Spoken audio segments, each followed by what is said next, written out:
clothing that he was worn, you know there had been times, like maybe the second or third time, in which they tied him to a post, ripped off his clothes, and beat him, that he's thinking, I quit.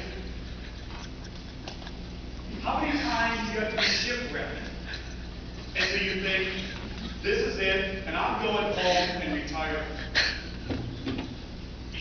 How many times?